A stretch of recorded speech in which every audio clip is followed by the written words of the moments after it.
The Peterson family reunion was supposed to be a celebration. It was the family's 50th annual gathering, held at a sprawling park with catered barbecue, games for the kids, and enough relatives to fill a small town. I'd been married to Ryan for 3 years, and this was my third reunion, but I'd never felt more like an outsider than the moment they demanded my dead mother's money.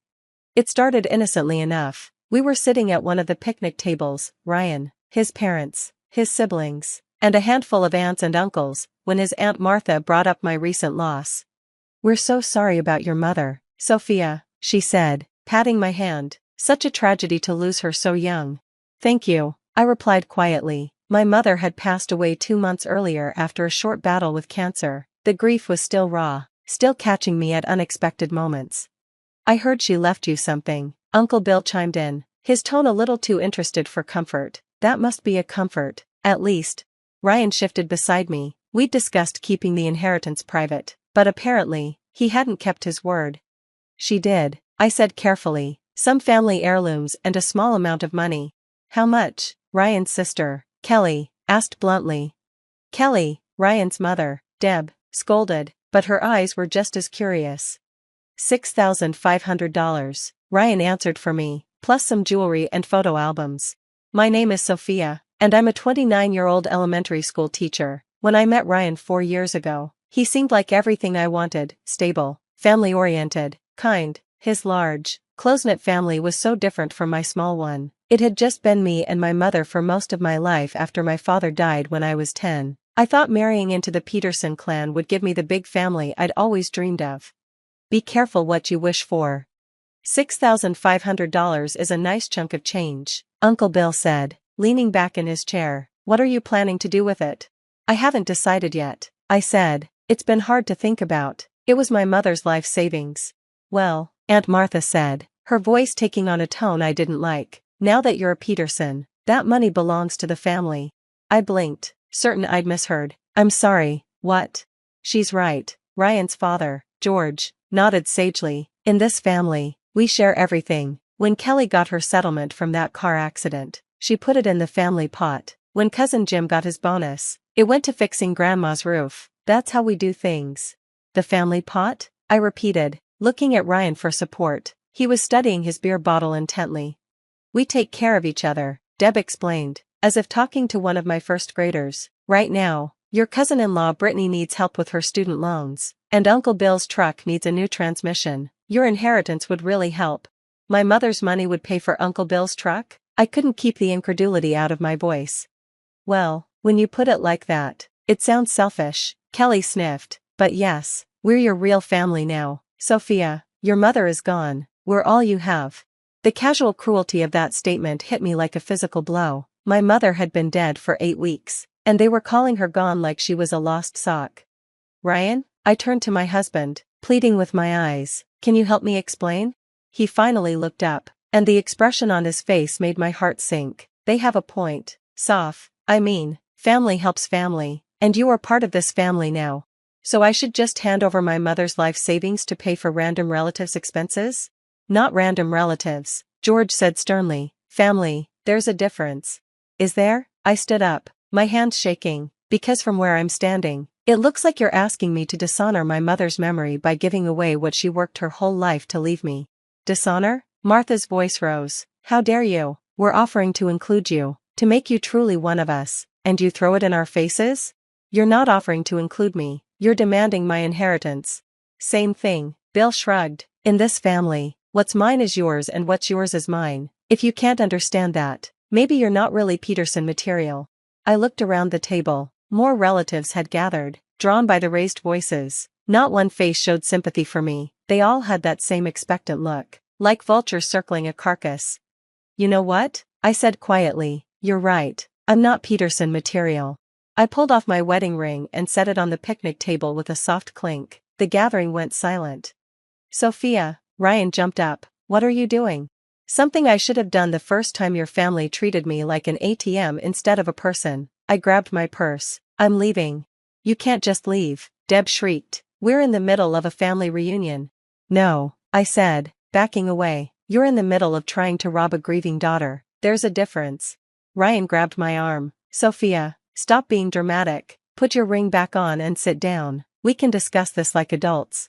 I yanked my arm free. Adults don't demand other people's inheritance. Adults don't gang up on someone at a family gathering. Adults don't tell a grieving person that their dead mother doesn't matter anymore. I never said that, Kelly protested. You said you're my real family now, as if my mother wasn't real, as if her love, her sacrifices, her life meant nothing because she's gone. That's not what we meant, George started. It's exactly what you meant. And Ryan? I looked at my soon-to-be ex-husband. The fact that you're standing with them instead of me says everything I need to know about our marriage. I walked away to a chorus of shouts and protests. Ryan followed me to the parking lot, alternating between apologies and accusations. You're overreacting. They didn't mean it like that. If you just explain about your mom. I shouldn't have to explain why I want to keep my dead mother's money, I shouted, finally losing my composure. The fact that you don't understand that means we have bigger problems than your greedy family.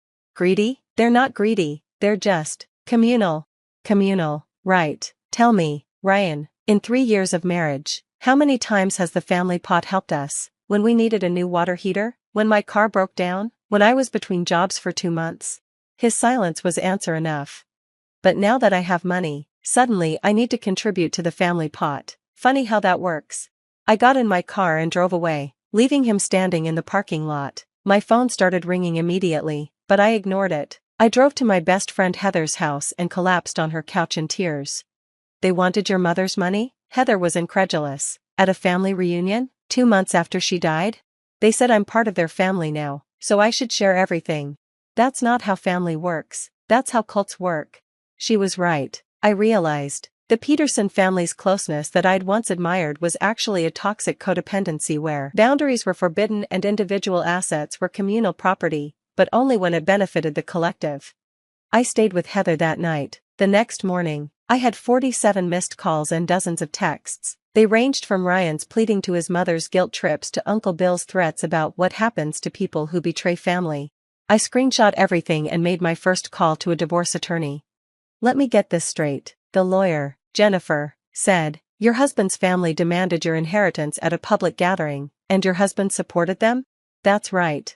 And it's only been 2 months since your mother passed? 8 weeks exactly. I'm sorry for your loss, and I'm sorry you married into a family of vultures. The good news is, inheritance is separate property. They have no claim to it whatsoever. Actually, I said, there's something else, the $6,500. That wasn't the full inheritance. Jennifer raised an eyebrow. Oh? My mother's house sold last week. After all the debts were paid and everything was settled, the total inheritance is $127,000. I only mentioned the $6,500 because that was her savings account. I didn't want to tell Ryan about the rest until I figured out what to do with it. Jennifer smiled. Smart woman. Let's keep it that way. Over the next 2 weeks, the Peterson family escalated their campaign. Ryan moved back in with his parents and they took turns calling my principal to tell her I was mentally unstable. Thankfully, she knew me well enough to ignore them. Showing up at my classroom during school hours, security removed them. Posting on social media about how I was stealing from family and disrespecting my husband. Having various relatives reach out with sob stories about why they needed my money. The social media posts backfired spectacularly. My mother's friends, who knew exactly how hard she'd worked and saved, came to my defense with a vengeance. Mrs. Chen, my mother's best friend, posted. Linda worked 2 jobs for 30 years to leave something for her daughter. She went without vacations, new clothes, and sometimes meals to save that money. Anyone who thinks they're entitled to it because they married into the family is delusional. The community rallied around me, my fellow teachers, my mother's co-workers from the hospital where she'd been a nurse. Even parents of my students reached out with support. The Peterson family found themselves on the receiving end of public shaming they hadn't expected. Then Ryan made a crucial mistake. He hired a lawyer to try to claim half the $6,500 in the divorce, arguing that inheritance received during marriage was marital property. His lawyer filed paperwork that listed the amount. Jennifer laughed when she saw it. He still doesn't know about the house? I never told him it sold. He knew Mom owned it, but he thought it was mortgaged to the hilt. He never asked about it after she died. Perfect. Let's keep it that way for now. The divorce proceedings were swift. Ryan couldn't afford a good lawyer. Turns out the Peterson family's communal approach to money didn't extend to helping with legal fees. His argument for the $6,500 fell apart quickly when Jennifer pointed out that inheritance is separate property in our state. During the final hearing, Ryan tried one last manipulation. Your Honor, my wife is hiding assets. I believe the inheritance is much more than $6,500. The judge looked at him tiredly. Do you have any proof of these additional assets? Well, no, but she's a teacher. How else could she afford such a good lawyer?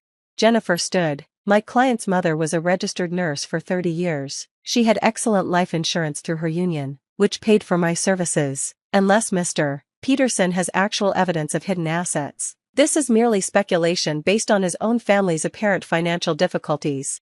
The judge agreed and granted the divorce. Ryan got nothing except the debt he'd accumulated buying toys he couldn't afford, boats, ATVs, gaming systems, all purchased with credit cards he'd opened without telling me. 6 months after that disastrous family reunion, I was living in my mother's house. I'd renovated it with part of the inheritance, creating a beautiful space that honored her memory while making it my own. The rest of the money was safely invested, growing for my future, maybe graduate school, maybe starting my own tutoring business, maybe just security. Ryan reached out once. About 4 months after the divorce was finalized, his family was in financial crisis. Uncle Bill's truck had completely died. Brittany had defaulted on her student loans. Kelly's husband had left her with significant debt. The family house, George and Deb's, was in foreclosure because they'd taken out a second mortgage to help various family members who never paid them back. Please, Sophia, Ryan begged over the phone. I know I screwed up, but they're going to lose everything. If you have any extra money from your mom. I have exactly $6,500 from my mother, I said calmly, which, according to your family, I should have put in the family pot. Tell me, Ryan, how much is in that pot now? It's different. It's not different, it's exactly the same. Your family created a system where everyone takes and no one saves, where boundaries are selfishness and keeping your own money is betrayal. That system was always going to collapse. So you won't help? I'll help the same way your family helped me when I needed it, which is to say, not at all. God, Sophia, when did you become so cold? I'm not cold, Ryan, I'm free from the manipulation, the guilt trips, the constant demands, free to honor my mother's memory and use her gift wisely, free to have boundaries without being called selfish.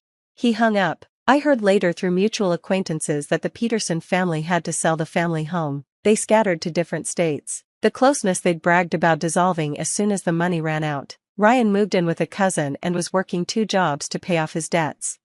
The irony wasn't lost on me. They demanded my small inheritance because family shares everything, not knowing I had so much more. Their greed for $6,500 cost them access to someone who might have actually helped them if they'd just shown basic human decency to a grieving daughter.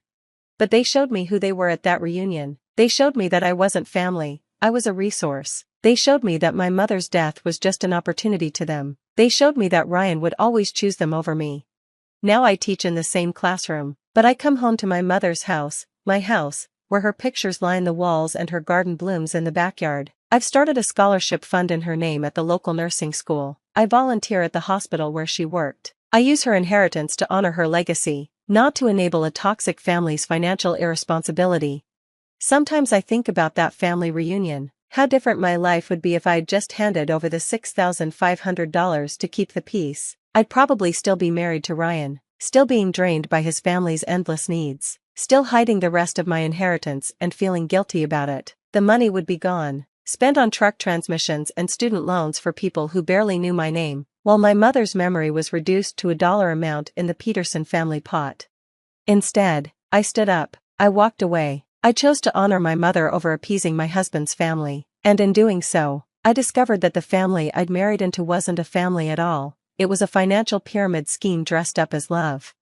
Real families don't demand your inheritance at reunions. Real families don't tell you your dead mother doesn't matter anymore. Real families support you in your grief, not exploit it for financial gain.